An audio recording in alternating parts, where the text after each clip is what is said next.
महासमिति महाधिवेशनमा गर्नुभएका सबै आदरणीय साथीहरू, यो निर्वाचन क्षेत्रबाट केन्द्रमा प्रदेशमा उम्मेदवार बन्नुभएका वर्तमानका विगतका साथीहरू अनि अहिले भर्खरै सम्पन्न भएको अधिवेशनबाट दमकमा, दमक गाउँपालिकामा, गौरादहमा र गौरीगञ्जमा नेतृत्व तहमा अध्यक्षको जिम्मेवारी दिनुभएका सभापतिको जिम्मेवारी दिनुभएका साथीहरू र यी सबै गाउँहरूमा आज वडाको कार्यक्रम भयो भने गोपालजीले निमन्त्रण चारैवटा गाउँको साथीहरूलाई गर्नु भएको छ, नगरको साथीहरूलाई गर्नु भएको छ।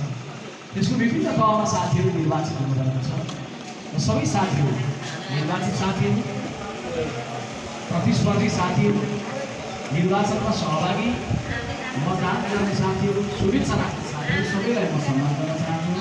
सबैलाई धन्यवाद दिन चाहन्छु। मैले एक बन्दाखेरि समयमै सुरु भयो आज कार्यक्रम, बडा खुसी लाग्यो। गोपाल बरालजी यसको लागि विशेष बधाईको पात्र हुनुहुन्छ। म तपाईँहरू सबैले एकदम सिरियसली नोटिस गर्ने गरी के आग्रह गर्न चाहन्छु भने अधिवेशन भइरहेको छ, प्रतिस्पर्धा भइरहेको छ र प्रतिस्पर्धा सकियो होइन। प्रतिस्पर्धा अघि चुनावको, प्रतिस्पर्धा पछि कामको। यो प्रतिस्पर्धा जिन्दगीमा कहिले सकिन्छ? तपाईँको आफ्नो आफैसँग प्रतिस्पर्धा। अघिल्लो वर्ष विश्वप्रकाश कति बढी मेहनत गर्थ्यो होला, यो वर्षको विश्वप्रकाशले अझै बढी मेहनत गर्छ कि गर्दैन? अघिल्लो वर्षको विश्वप्रकाश विनम्र भएर बोल्थ्यो होला भने अहिले अझै बढी विनम्र हुन्छ कि? मैले अरूसँगको प्रतिस्पर्धा भन्दा पहिला आफैसँग प्रतिस्पर्धा, अनि फेरि आफूलाई परिमार्जित गर्दै मैले अरूसँग गर्ने प्रतिस्पर्धा। त्यसैले अधिवेशन सक्यो, कामको प्रतिस्पर्धा सुरु भएको छ। त्यो क्रममा म बधाई दिन चाहन्छु सम्बन्धित यो क्षेत्रभरिकै पहिलो वडा कार्यालय होला, अरू कार्यालय पनि पक्कै छ, अरू साथीहरूले पनि थालिसक्नु होला। म गोपालजीलाई बधाई दिन चाहन्छु। गोपालजीले आज यतिको महत्त्वपूर्ण कार्यक्रमको बिचबाट आफ्नो वडा कार्यालय सुरु गर्नुभएको छ। एउटा मन्दिर बनाउने गर्दाखेरि मन्दिरको एउटा संरचना हुन्छ अनि मूर्ति राखिएको हुन्छ, तर त्यतिले मात्र त्यो मन्दिरको पूर्णता हुँदैन। हाम्रो आध्यात्मिक बमोजिमले एउटा प्राण प्रतिष्ठा गर्ने भनेको छ, आध्यात्मिक कर्म बमोजिमको पूजा गरेको छ, त्यहाँ प्राणलाई प्रतिष्ठापित गरेको छ। आज यो कार्यालय बन्दै गर्दा एउटा संरचना बनेको छ।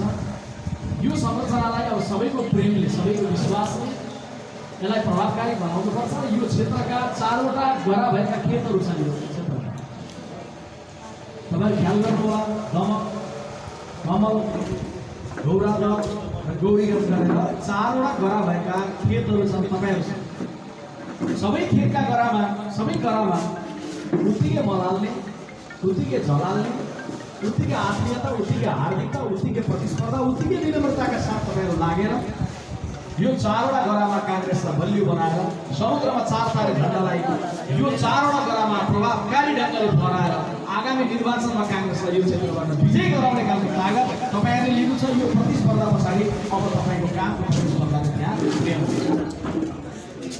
त्यसैले यो बेलामा मैले तपाईँहरूलाई बोल्नलाई थुप्रै विषय उम्मेदवारी सम्बन्धी विषय होला, म त्यसमा जान चाहन्छु। अन्य राजनीतिक समकालीन अहिलेको तत्कालीन विषयवस्तुहरू पनि छन्, म त्यसमा पनि जान चाहन्छु। नेपाल देशको भविष्यसँग सम्बन्धित कतिपय कुराहरू, सोचहरू, दृष्टिकोणहरू तपाईँ हामीले निर्माण गरेर जानुपर्छ अधिवेशनको बेलामा। अहिले म त्यसमा पनि जान चाहन्छु। म एउटा विषयमा मात्रै केन्द्रित हुन चाहन्छु तपाईँहरू समक्ष संक्षिप्तमा, किनभने 3 घन्टा त नागिसकेको कार्यक्रम हो। अब म तपाईँहरूलाई 20-22 मिनटसम्म धेरै लामो बोल्दिनँ। नेपाली काङ्ग्रेस पार्टीले अधिवेशनमा जाँदै गर्दाखेरि म के भन्न चाहन्छु, म केमा मत माग्न चाहन्छु, मेरो प्रतिस्पर्धा के पदमा हो भन्ने कुरालाई मात्रै केन्द्रमा राख्न मिल्दैन। नेपाली काङ्ग्रेस पार्टी देशको अभिभावक, जसरी घरको अभिभावकले घरको परिवारका सबै सदस्यहरूको अभिभावकत्व राम्रोसँग गर्न सकेन भने त्यो घरको परिवारको सदस्य बिग्रिने सम्भावना जसरी हुन्छ अथवा त्यो परिवारको सदस्य अयोग्य बन्ने सम्भावना हुन्छ, अथवा परिवारको सदस्य निराश गर्ने सम्भावना हुन्छ, त्यति नै अभिभावकत्व राम्रो गर्यो भने त्यो परिवारको सदस्यले प्रगति गर्ने कुरा निश्चित बन्छ। नेपाली कांग्रेस पार्टीले आफ्नो महाधिवेशन गर्दै गर्दा बिल्कुलै प्रष्टसँग नेपाली जनताका सामुन्ने उभिएर बिपी कोइरालाको विचारलाई शिरमा बोकेर जनताको सङ्घर्षबाट बलिदानबाट बनेको संविधानलाई हातमा राखेर जनताका सामुन्ने उभिएर सङ्कल्प गरेर भन्नुपर्छ यो व्यवस्था ठिक छ, हामी यो अवस्था बदल्न चाहन्छौँ भनेर भन्नुपर्छ। यो व्यवस्था ठिक छ, अवस्था बदल्न चाहन्छौँ। निराश भएको मान्छेलाई के लाग्छ बेला बेला भन्दा यो व्यवस्था ठिक छैन। कति बेला लाग्छ कि मार्क्सको एउटा दर्शन पढ्यो, मुट्ठी बटार्यो, लाल सलाम भन्यो, अलिकति रकम उठायो, बन्दुक खरिद गर्यो, काँधमा राख्यो, अनि त्यस पछाडि जनवादी सत्ता स्थापना गर्न भन्ने बन्दुक बोक्नलाई सजिलो। कति बेला रह्यो त्यो अहिले पनि छ। अनि कतिपयलाई बन्दुक उठाउने रहर छैन। तर यही व्यवस्थालाई कतिपय गम्भीर मुद्दाहरूमा जनमत सङ्ग्रहमा गएर समाजलाई विभक्त गरौँ भन्ने खालको रोमाञ्च पनि छ। सङ्घर्षबाट प्राप्त भएका कतिपय विषयवस्तुहरू निर्वाचनबाट प्राप्त हुने विषयवस्तुहरूभन्दा फरक हुन्छ। क्रान्ति निर्वाचनबाट हुन्छ, कहिले क्रान्ति जनताको ठाडो सहभागिताबाट हुन्छ। त्यसकारण नेपाली कांग्रेस पार्टीले अहिले भन्ने विषयवस्तु भनेको हामीले स्वामित्व लिने हो। यो देश प्रयोगशाला बन्न दिने होइन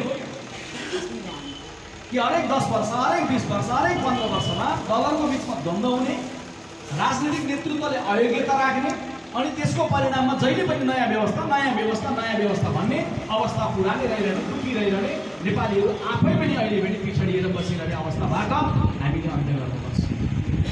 त्यसको लागि मैले तपाईँहरू सबैलाई अपिल गर्न चाहन्छु कि अवस्था पहिलाभन्दा जे बदलिएको छ र बदलिनमा चाहिँ हाम्रो भूमिका छ, त्यसलाई पनि हामीले महाधिवेशनको क्रमबाट आएको वडा तहको साथीहरूले सार्वजनिक रूपमा जनताको बिचमा पुर्याउनुपर्छ। हिजोभन्दा केही अवस्था बदलिएको कुरालाई हामीले जनताको बिचमा पुर्याउनुपर्छ अनि भन्नुपर्छ युवकलाई, +2 पढ्दै गरेको युवकलाई जो निराश छ राजनीतिसँग, +2 पढ्दै गरेको युवक जो यो देशमा केही हुन सक्दैन भन्ने भन्छ, +2 पढ्दै गरेको युवक कहिले यो देश बन्दैन भन्छ भनिरहेको अवस्था छ भने उसलाई प्रश्न गर्ने होइन। प्रश्न हामीले आफूलाई गर्ने हो र उसलाई विनम्रतापूर्वक बुझाउने हो कि यो देशमा केही भएको छ, धेरै गर्न बाँकी छ। संसारमा कुनै एउटा देश छैन जसले अब समृद्धिको सबै काम गरिसक्यो, अब विकास निर्माण बन्द भनेर अमेरिकाले पनि भनेको छैन। अमेरिकाले पनि भन्दैन, हामीभन्दा धेरै अगाडि पुगिसकेर पनि उसले अगाडि पुग्ने क्रम, उसले बढ्ने क्रम जारी छ। त्यसैले नेपाल देश हिंसाको बीचबाट यतै माओवादीले बन्दुक चलाएमा आक्रमण गरिरहेको थियो, अर्कोतर्फ हामी उनलाई बन्दुक चलाइरहेको यो हिंसा र यो अस्थिरताको बीचबाट नेपाल देशले गरेर देश आज अन्तिममा केही न केही नयाँ प्रगतितर्फ जाँदैछ।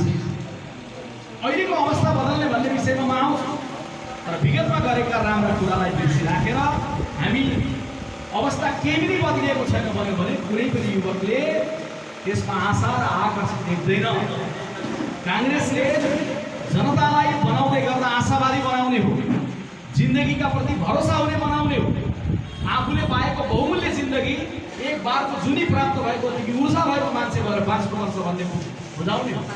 नेपाल देशमा जन्मिन पाउनु अघिल्लो जन्ममा संसारको पल्लो कुरामा अफ्रिकातिर जन्मेको भए पनि समाजको लागि राम्रो काम गरेका रहेछौ, त्यसकारण तिम्रो हिसाब किताब ठिक राखेर माथि भगवानले नयाँ जन्म पाउँदै गर्नु जाऊ, नेपाल जस्तो देशमा जन्म ल्याऊ स्वर्गको टुक्रामा भनेर हामीलाई यो देश जन्म दिएको। त्यसैले हामीले प्राप्त गरेको यो देशलाई हामीले बनाउने हो। नेपाली काङ्ग्रेससँग देश बनाउने भिजन छ, नेपाली काङ्ग्रेसले नै बनाउँछ, बाटो बिराएकालाई सँगै लिएर काङ्ग्रेसले नै आउँछ। जनताको स्वतन्त्रताको ग्यारेन्टी सबभन्दा पहिले काङ्ग्रेसले गरेको। दोहोऱ्याएर भन्छु, हामीले राणा शासन अन्त्य गर्ने हाम्रो प्रधान कुरो थिएन, प्रधान कुरो स्वतन्त्रता स्थापित गर्ने भन्ने थियो। त्यसकारण आज पनि अहिले पनि कहीँ गाउँमा, समाजमा, सङ्घमा, संस्थामा, घरमा, परिवारमा कसैले स्वतन्त्रता कसैको बाधक भइरहेको छ भने राणा शासन हटेर के हो? उसको स्वतन्त्रता कुण्ठित रहिरहेको छ भने त्यसकारण उसको स्वतन्त्रताको लागि काङ्ग्रेसले अहिले पनि बोल्ने हो।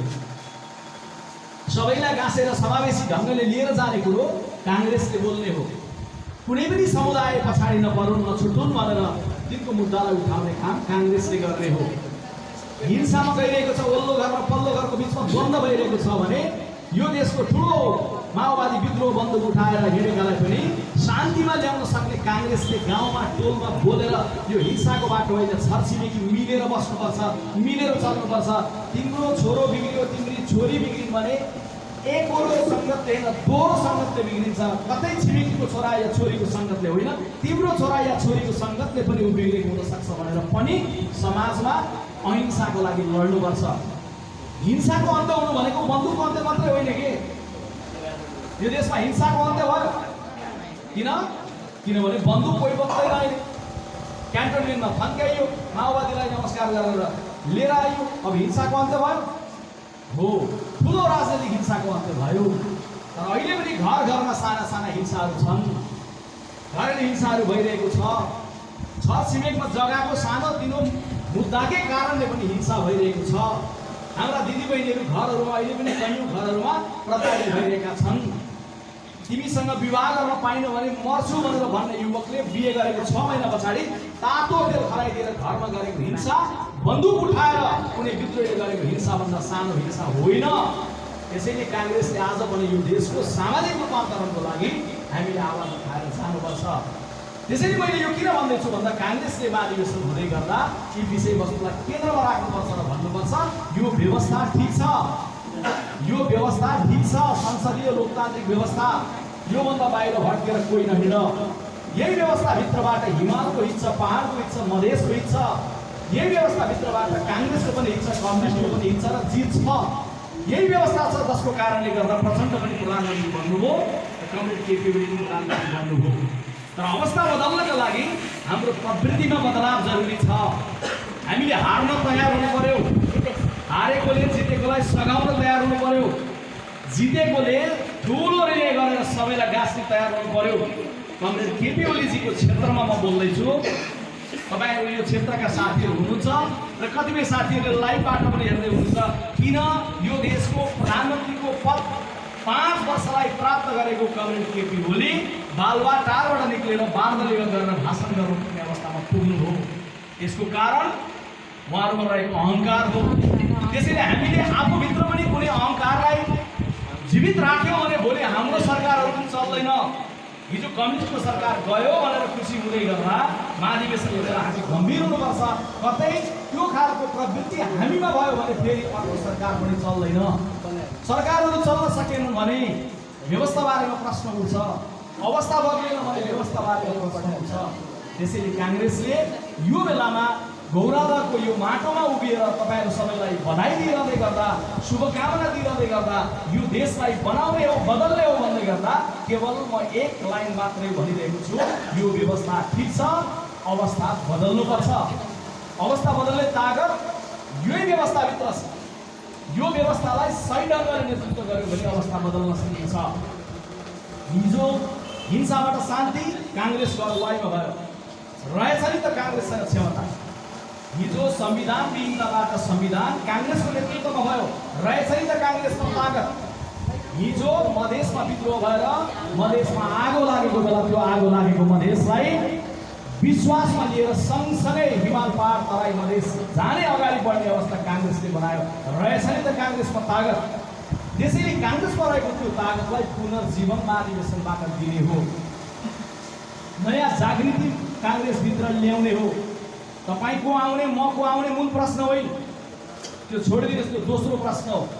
पहिलो प्रश्न भनेको काङ्ग्रेसमा एउटा पुनर्ताजगी, मुद्दाहरूसँग गाँसिएको काङ्ग्रेस, विचारमा सशक्त भएको काङ्ग्रेस, जनताका सामुन्ने सरकारमा छँदा गरेका गल्तीहरू हामीले गल्ती गरेका हौँ भनेर स्वीकार्न सक्ने हृदय भएको काङ्ग्रेस, हिजो सत्तामा हुँदा गरेका कमजोरी अब दोहोऱ्याउँदैनौँ भनेर शिक्षाको चेत आफूले लिनेर सङ्कल्प गर्न सक्ने काङ्ग्रेस, सत्तामा गइसकेपछि केवल 5 वर्ष होइन दिदीबहिनी दाजुभाइहरू, यो देशलाई बदल्नका लागि निरन्तर 15 वर्ष एउटा राजनीतिक दलले शासन गर्नुपर्छ र त्यो गर्ने भिजन काङ्ग्रेससँग छ। बिपी कोइरालाले 15 वर्षको समय पाए भने देशलाई बदल्छु भन्नुभएको थियो। 15 वर्षमा 3वटा प्रधानमन्त्री बन्लान् काङ्ग्रेसको अलग कुरा हो, तर आगामी निर्वाचन जितेपछि एउटा निर्वाचन जित्ने 48 मा, 51 मा हार्ने, 56 मा जित्ने, 64 मा हार्ने, 70 मा जित्ने, 74 मा हार्ने काङ्ग्रेस होइन।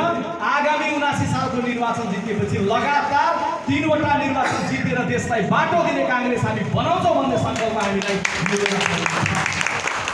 का लागि भन्दै गर्दा भने यो देश बनाउने कर्तव्य काङ्ग्रेसको हातमा छ। काङ्ग्रेसको हृदयमा आगो र काङ्ग्रेसको आँखामा भिजन त्यो बोकिराखेर देशलाई बनाउने भन्ने कुरा महाधिवेशनबाट हामीले देशलाई सन्देश दिनु छ।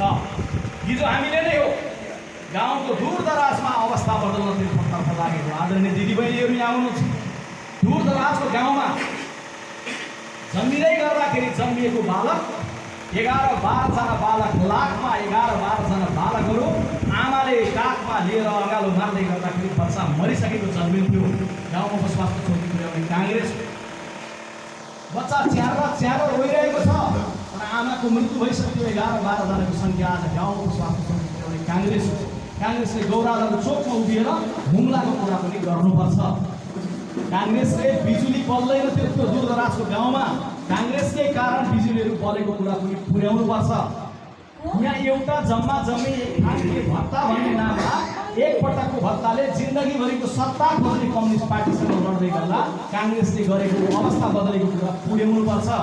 गाउँमा बिजुली पुग्दै गर्दा गौरालाका गाउँहरूमा यहाँ अझै दक्षिणी भेगहरूमा बत्ती बल्दैन। 46 साल अगाडि बत्ती यहाँ गौरालामा निक्लेको होइन, चक्रबारीतिर निक्लेको होइन, कुञ्जीबारीतिर निक्लेको होइन, खजुरगाछीको गाउँमा निक्लेको होइन।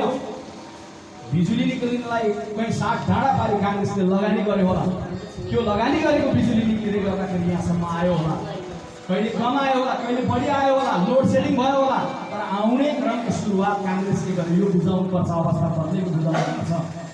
हिजो सञ्चार गर्नलाई, सम्पर्क गर्नलाई 46 सालको परिवर्तन अगाडि क्रम पुग्नु पर्थ्यो। सायद गौरालाको चोकमा एउटा पिसियो थियो होला, त्यो पनि सायद थिएन भन्दै हुनुहुन्छ बिरबहादुर राईसम्म पुग्नु पर्थ्यो। 46 सालको परिवर्तनपछि अवस्था बदल्यो भन्दै गर्दा गाउँमा ल्यान्डलाइन पुगे, ल्यान्डलाइन नपुगे मान्छेको हातमा मोबाइल पुगे। कहिले टावरले टिपेन होला, टावरले एकछिनमा टिप्ने बित्तिकै यो देश यस्तै हो भन्ने मलाई सजिलो छ। यो देश बन्दैन यो टावरमा टिप्ने बित्तिकै भन्ने सजिलो छ, तर त्यो टावर हिजो कम्तीमा तपाईँको हातमा आइपुग्ने गरेर काङ्ग्रेसले बनाएको दिनलाई धन्यवाद दिन जनतालाई गाह्रो छ। हिजो उपचार नपाएर मर्दै गर्दाखेरि सिलगढी मात्रै कुदिनु पर्ने मानिस आज बिर्तावटका चोकमा खडा भएका, दमकका चोकमा खडा भएका र बिपी कोइरालाको नाममा बिपी कोइराला स्वास्थ्य विज्ञान प्रतिष्ठान त्यत्रो ठुलो खडा भएर बाँचेको कुरा सम्झिन गाह्रो छ। अनि जम्मा एक क्षणमा चाहिँ कुनै समस्या भयो भने यो व्यवस्था ठिक छैन भन्न सजिलो छ। हिजो काङ्ग्रेसको सरकार बन्नुभन्दा अगाडि किडनीको ट्रान्सप्लान्ट गर्नलाई मान्छेलाई पैसा नभएर मागेर हिँड्नु पर्थ्यो। आज मानव अङ्ग प्रत्यारोपण केन्द्रमा किडनी ट्रान्सप्लान्ट निःशुल्क हुन्छ, पर्खिनुपर्छ। त्यो अवस्था बदलेको कुरो हामी भन्दैनौँ, हामी यो पनि भन्दैनौँ। किडनीको, मुटुको र क्यान्सरको 3वटा रोग लागेको बिरामी आर्थिक अवस्था कमजोर छ भने सूचीकृत भएको अस्पतालमा 1 लाख रुपियाँ बराबर सरकारले गाउँपालिका नगरपालिकाको सिफारिस गरेर दिन्छ। हामी त्यो भन्दैनौँ। हामी स्वास्थ्य बिमाबाट उपचारको पद्धति काङ्ग्रेसले परिकल्पना गर्न सुरु गर्यो, हामी त्यो पनि भन्दैनौँ। हामी अहिलेको सरकारले भर्खरै गम्भीर प्रकृतिका रोगीहरूलाई दिनलाई मासिक रूपमा निश्चित रकम छुट्याएर त्यो भन्दैनौँ। त्यसकारण मैले तपाईँहरूलाई के भनेको भने यो अवस्था बदल्ने तर्फको यात्रा हो, गर्ने काम धेरै बाँकी छ। हामी यति मात्रै भनिरहन्छौँ, जनकपुर चुरोट फ्याक्ट्री काङ्ग्रेसको कारण डुब्यो। कुनै कम्युनिस्ट मित्रले लाइभमा हेर्दै हुनुहुन्छ भने, चोकमा सुन्दै हुनुहुन्छ भने मैले भन्दै गरेर भन्ने गरेको छु, काङ्ग्रेसको कारण डुब्यो। ठिकै भयो, चुरोट फ्याक्ट्री डुब्यो भन्दै गर्दाखेरि काङ्ग्रेसका साथीहरूले चुरोट फ्याक्ट्री डुब्यो काङ्ग्रेसको कारण, 100 मान्छेको जागिर डुब्यो भन्दै गर्दाखेरि अल्याउन लगाएर जवाब दिन नसकेको मैले हेरेको छु, पाएको छु। अवस्था बदल्ने भनेको त्यो सरकारले कसलाई कति मात्राको सुर्ती भरिएको चुरोट खान मन लाग्छ, चुरोट बनाएर बस्ने होइन सरकारले। त्यो चुरोट फ्याक्ट्री डुब्यो, तर त्यही चुरोट फ्याक्ट्री डुबेको देशमा त्यही काङ्ग्रेसको सरकारले गिरिजाप्रसाद कोइराला पहिलोचोटि प्रधानमन्त्री भएको बेलामा 1 खेल्ने चुरोट मात्रै 1 पैसा करको नीति लिएर अनि सुरु गरिएको भरतपुरको जमिन बन्जर जमिनमा आज क्यान्सर हस्पिटल ठुलो खडा भएर चुरोट खाएर कसैले फोक्सो गरायो भने तिनको क्यान्सरको उपचार त्यहाँ हुन्छ भन्ने कुरो अवस्था बदलिएको उदाहरण हो। काङ्ग्रेसले यो भन्न बिर्सिन्छौँ, चोकमा उभिएर कमरेड भनेर हामी भन्न बिर्सिन्छौँ। काङ्ग्रेसले छाला जुत्ता कारखाना बेच्यो भन्दै गर्दा 100 जनाको जागिर गयो भनेर भन्दै गर्दा काङ्ग्रेस अँध्यारो बन्छौँ। किन अँध्यारो बन्नुहुन्छ भन्नुहोस्? हो, हामीले छाला जुत्ता कारखाना बेचेको हो। सरकारको काम, गरिब देशको सरकारको काम कसको खुट्टामा कुन साइजको कुन रङको जुत्ता चाहिन्छ भनेर बनाउने होइन। गरिब देशको काम त्यो होइन, गरिब देशको सरकारको काम त्यो होइन। हामीले छाला जुत्ता कारखाना बेच्यौँ, 100 जनाको जागिर भयो होला, तर त्यही छाला जुत्ता कारखाना एउटा निजी क्षेत्रले खरिद गरेर मेसिन लगेर नौपरासीमा चलाउन सकेन होला। आज सरकारले जुत्ता उत्पादन गर्न बन्द गरेपछि आज गौरादकी पसल गएर सोध्नुहोस्, प्राइभेट सेक्टरबाट उत्पादन हुने जुत्ता कम्पनीहरूलाई प्रोत्साहित गरियो। आज नेपाल देश जुत्तामा आत्मनिर्भर छ। त्यही ठाउँमा जहाँ जुत्ता सिलाउँथ्यो नि यो देशको सरकार, बाँसबारीको त्यो जमिन बेचेन, मेसिन मात्रै बेचेको हो। त्यो जमिनमा त्यो मेसिन हटाइसकेपछि आज त्यहाँनिर गङ्गालाल अस्पताल खडा छ। त्यो माटोमा जहाँ सरकार पहिला खुट्टाको जुत्ता सिलाउँथ्यो, जुत्ता सिलाउँदैन। अहिले मान्छेको मुटु दुलो पर्यो भने मुटु सिलाउँछ सरकार। यो कुरालाई जनताको बिचमा नबुझाएर हामीले जनतालाई निराश बनाएका छौँ। केही हुँदै भएन भन्ने खालको अवस्था जनताको मनमा परेको छ। पढ्नका लागि कलेज चन्द्रगढी मात्रै पुग्नुपर्नेहरू, भद्रपुर मात्रै पुग्नुपर्नेहरू, गौरादहमा गौरीगञ्जमा चोकै पछि ठाउँ ठाउँमा खोलेका +2हरू काङ्ग्रेसको सरकारले लिएको नीतिको कारण भएका हुन्। +2मा पढ्दै गरेको युवकले भन्दै गर्दा भनिरहेको हुन्छ कि यो देशमा काङ्ग्रेसले केही गरेन। गाउँमा +2 ल्याउने नीति काङ्ग्रेसले लिएर आयो, तिम्रो लागि केही गरेन भनेर हामी बुझाइरहेका हुन्छौँ। ऊ निराश भइरहेको हुन्छ, पढिसकेपछि यो देश छोडेर जाने भनिरहेको हुन्छ। त्यसैले मैले तपाईँहरूलाई आग्रह गरेको के हो भने हुम्ला र चुक्राको दूरदराजको गाउँमा उपस्वास्थ्य चौकी पुगेपछि आमाले आइरनको चक्की र क्याल्सियमको चक्की गर्भवती भएको बेला खान पाएपछि स्वस्थ ढङ्गले बच्चा सुडिनी पाइसकेर नर्स पाइसकेर जन्मेपछि त्यो युवक 22 वर्षको हो। 70 सालको निर्वाचनमा भोट हाल्न उभियो, तिमी कसलाई भोट हाल्छौ युवक भन्दै गर्दा मैले जसलाई भोट हाल्नु काङ्ग्रेसलाई चाहिँ हाल्दिनँ उसले भनेको। किनभने काङ्ग्रेसले मेरो लागि केही गरेको छैन भने। काङ्ग्रेसले च्याप्प उसलाई पाखुरीमा समाएर बाबु यो गाउँमा उपस्वास्थ्य चौकी लिएर आएको कारण आज तिमी सही सलामत जन्मेको छौ। तिमीले फेर्दै गरेको सास काङ्ग्रेसले हालेको सास हो। आमा जिउँदै हुनुहुन्छ काङ्ग्रेसको गर्दाको यो भनेन। त्यसैले मैले यो उदाहरण लामो जान्न, धेरै उदाहरण दिन्न। शिक्षामा आज सोध्नुहोस्, गौरादमा पढेका काङ्ग्रेस मात्रै भन्दा बाहिरका कम्युनिस्ट पार्टीका कोही पनि नेतालाई शिक्षाको 3वटा पुस्ता कसले लिएर आयो?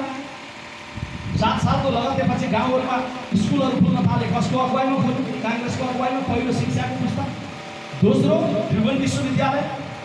मैले कोही कोही बेला पनि तिमीसँग गफ गर्दै गर्दा भन्छु काङ्ग्रेसले शिक्षामा केही गरेन। अनि कुन युनिभर्सिटीबाट मास्टर्स गरेको भने त्रिभुवन विश्वविद्यालय। त्रिभुवन विश्वविद्यालय कसले खोलेको भन्दा त्यो त थाहा छैन। पहिलो उपकुलपतिको त्यो पनि थाहा छैन।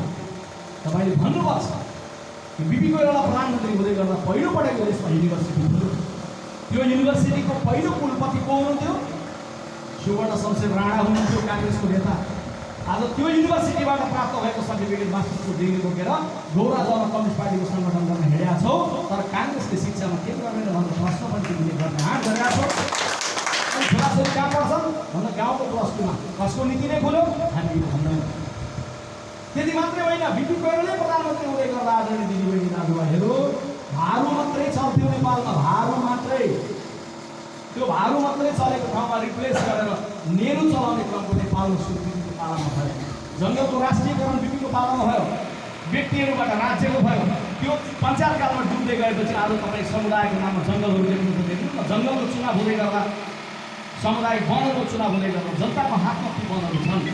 त्यसैले मैले यो के भनेको भने जनताको बिचमा उभिएर, पार्टीका साथीको बिचमा उभिएर बिग्रियो, भत्कियो, सकियो, खतम हो, देश हो भन्दै गर्दा राम्रैसँग ताली खान पाइयो भने यसले देश भन्दैन। देशमा जे भएको छ भएकोलाई बुझाउने हो, जे गर्नुपर्ने छ त्यो गर्नतर्फ लाग्ने हो। गर्ने बाटो भनेको के हो भन्दा संसदीय लोकतान्त्रिक सङ्घीय प्रणालीलाई बलियो बनाउने हो। कसैले बन्दुक बोकेर आएर लडेर यो व्यवस्थालाई ढाल्छु भनेर विप्लव कमरेडहरूले भन्छन् भने कमरेड मुठी पटार्न सजिलो छ, लाल सलाम भन्न सजिलो छ, रेड बुल बोक्न सजिलो छ, रगतको खोला बगाउन सजिलो ठुलो छ, आँसुको थोपा सुकाउनलाई गाह्रो छ कमरेड। अब बन्द गर तिम्रो बन्दुकको भाषण भन्यो। तिमीलाई भन्ने हो नयाँ नयाँ पार्टी खोली राखेर यो जन्मसँग त्यो जन्मसँग पुरानो पार्टीको भन्ने हो कि काङ्ग्रेस भित्रैबाट एउटा ऊर्जा बनाएर, काङ्ग्रेसलाई नै रूपान्तरित गरेर, काङ्ग्रेसलाई नै देश शान्ति वैकल्पिक शक्ति बनाएर, काङ्ग्रेसलाई नै नवीन काङ्ग्रेस बनाएर, आधुनिक काङ्ग्रेस बनाएर रुखले अक्सिजन दिन हिजोलाई काम लाग्छ। आज फेरि हिजोको होइन, आज ताजा अक्सिजन दिन्छ काङ्ग्रेसको रुखले। काङ्ग्रेस भनेको त्यही रुख हो, काङ्ग्रेस भनेको त्यही रुख चुनाव चिन्ह हो। किन बिपीले चुनाव चिन्हको खोज्नु? किनभने हरेक दिन ताजा अक्सिजन दिन्छ। किनभने मान्छेको जिन्दगीमा नदीमा पानी र रुखमा बास छैन भने मान्छेको जिन्दगीको अर्थ हुँदैन। त्यसरी बिपीले खोज्नु। त्यसरी यो अवस्था ठिक छैन, व्यवस्था चाहिँ ठिक छ भन्ने कुरालाई महाधिवेशनबाट तपाईँले प्रेरित गर्नुपर्छ। यो विषयमा जाँदै गर्दाखेरि यो कुरामा पनि प्रश्न हो कि कमरेड केपी ओलीको क्षेत्रमा हुनुहुन्छ तपाईँहरू। म कमरेड केपी ओलीको जिल्लामा छु। उहाँ यो देशको प्रधानमन्त्री भइसकेको नाताले उहाँकै जिल्ला भन्नु, उहाँकै क्षेत्र बनाउनु। तर उहाँले हाम्रो जिल्लाको प्रतिष्ठा, यो क्षेत्रको प्रतिष्ठा राख्ने गरी मुलुकको सत्ताको नेतृत्व गर्न सक्नु भएन। आफ्नो दलभित्रको द्वन्द्वको कारणले गर्दा दुई पटक संसद निर्वाचन गरेपछि राजनीति गर्न परिरहेको युवा कसरी आशावादी हुन्छ? यो देशमा 2/3 सरकार पनि चल्दैन भने किन कोही जनताले आशा गर्छ देश भन्छ भने? कसले भयो त्यो निराशा?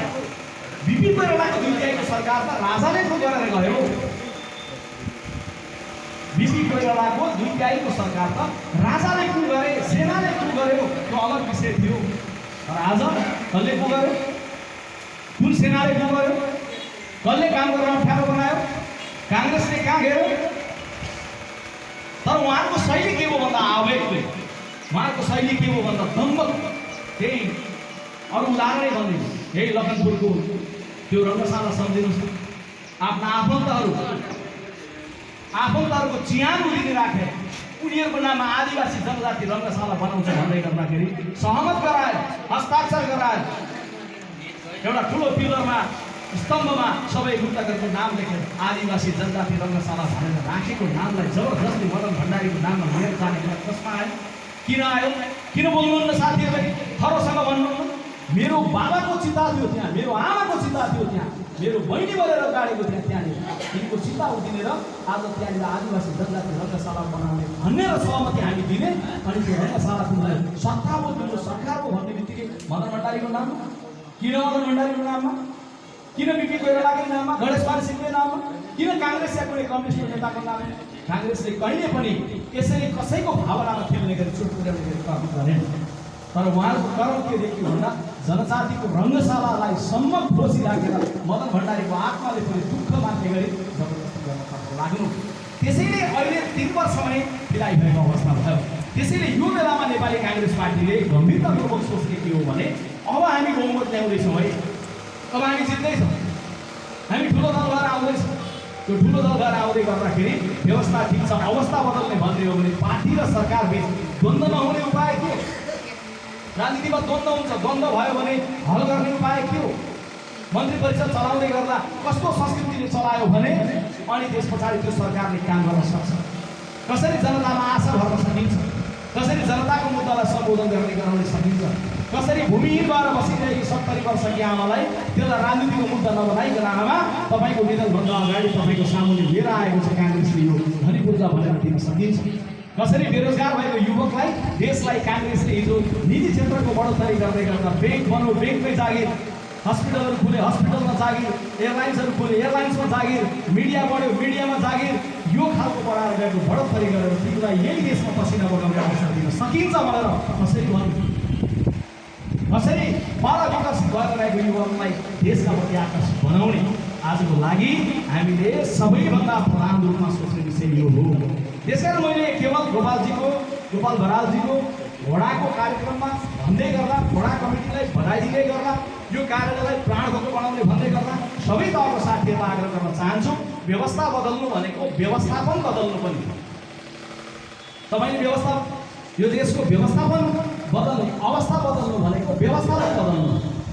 व्यवस्था ठिक छ, व्यवस्थापन भएन भनेपछि त्यो बदल्न तपाईँको भूमिका के हो? तपाईँको भूमिका आफ्नै कमिटीलाई व्यवस्थित गर्ने, आफ्नै कमिटीलाई हार्दिक बनाउने, आफ्नै कमिटीलाई भाइब्रेन्ट बनाउने, विषयमा प्रश्न बनाउने, प्रशिक्षणहरू मार्फत कैयौँ विषयहरू छन् काङ्ग्रेसले यो गरेको छ त्यो गरेको छ भने बुझाउने हो। समाजवादको सन्दर्भमा छलफल र चिन्तन गर्ने हो। नेपाली काङ्ग्रेस पार्टीलाई रूपान्तरण गर्ने भन्ने दृष्टिकोण बनाउने छ। त्यो बनाउने जाने क्रममा यो महाधिवेशनबाट यो क्षेत्रमा वार्डमा मात्रै होइन सबै वार्डले प्रतिस्पर्धा गर्नु। गोपालजी आउनु मैदानमा अब चुनौती दिनु। अरू वडा सभापतिहरू को हुनुहुन्छ? अब गोपाल बरालभन्दा एक स्टेप अगाडि जान्छु भन्ने प्रतिस्पर्धामा आउनु भयो। एउटाले अर्कोलाई प्रतिस्पर्धाको अब नयाँ कुरो सुरु। एउटा गाउँपालिकाले अर्को गाउँपालिकालाई प्रतिस्पर्धा सुरु। एउटा क्षेत्रले अर्को क्षेत्रलाई प्रतिस्पर्धा गर्ने क्रम सुरु।